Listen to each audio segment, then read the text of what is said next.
Fistula इन एनो या भगंदर, इसके इलाज में देरी करने से क्या क्या नुकसान हो सकते हैं।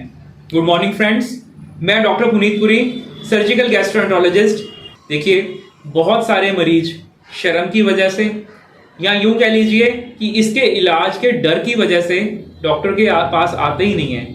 बार बार फुंसी हुई पॉटी के रास्ते के बगल में, पस बहा, एंटीबायोटिक खाया, कुछ समय के लिए आराम हो गया, फिर दोबारा ये समस्या हुई, फिर वही कोर्स कर लिया दोबारा से। ऐसा करते करते महीनों से सालों बिता देते हैं, वो प्रॉपर अपना डायग्नोसिस ही नहीं बनवाते कि वो भगंदर से ग्रसित हैं। ऐसा कतई नहीं करना है। क्यों?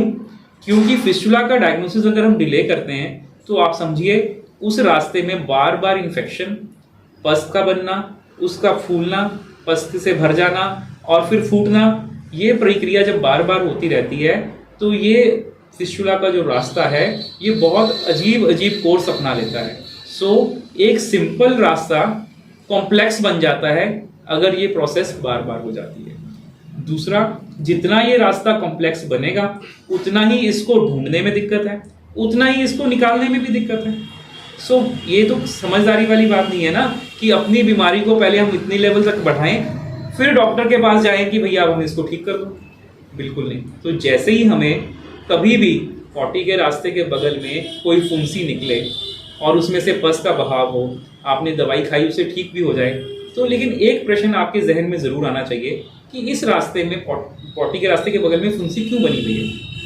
ये बाकी शरीर के अन्य भागों की फुंसी की तरह नहीं है कि इन्फेक्शन हुआ, पस बनी, फूट गई तो ठीक हो जाएगी ना। ये यहाँ पे अपनी लाइट जलनी चाहिए कि यहाँ पॉटी के रास्ते के बगल में फुंसी हुई है तो इसका कहीं लैट्रिन के रास्ते के साथ अंदर से कम्युनिकेशन तो नहीं है। इसी चीज को भगंदर बोलते हैं। ये कैसे पता लगेगा?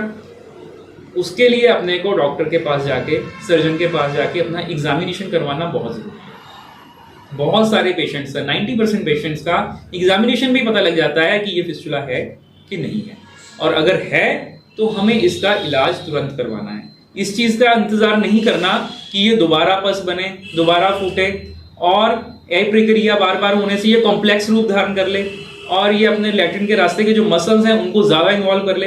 ये वो सब कॉम्प्लिकेशंस हैं जिससे एक सिंपल स्ट्रेट फॉरवर्ड जो डिजीज थी वो विकराल रूप धारण करती है और सर्जन के लिए भी चैलेंजिंग है और बाद में पेशेंट को भी काफ़ी प्रॉब्लम्स झेलनी पड़ती हैं। जैसे मान लीजिए कॉम्प्लेक्स फिस्टुला है, हमने पूरा रास्ता हटाया, गहराइयों में जाके भी हटाया और मसल्स के ऊपर इन्वॉल्वमेंट ज़्यादा होने के कारण वहाँ पे सीटॉन भी डाला, तो 2 स्टेज प्रोसीजर होगा।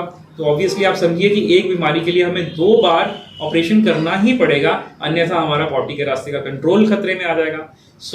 मेरी अपने व्यूअर्स को यही सलाह है कि फिस्टुला इन एनो बीमारी को, भगंदर को हल्के में बिल्कुल नहीं लेना है।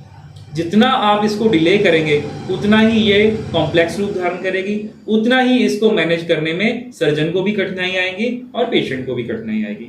समय रहते इसका उचित डायग्नोसिस करवाएं और इसका टाइमली इलाज कराएं ताकि कॉम्प्लेक्सिटीज को, कॉम्प्लिकेशंस को होने से रोका जा सके। Thank you very much.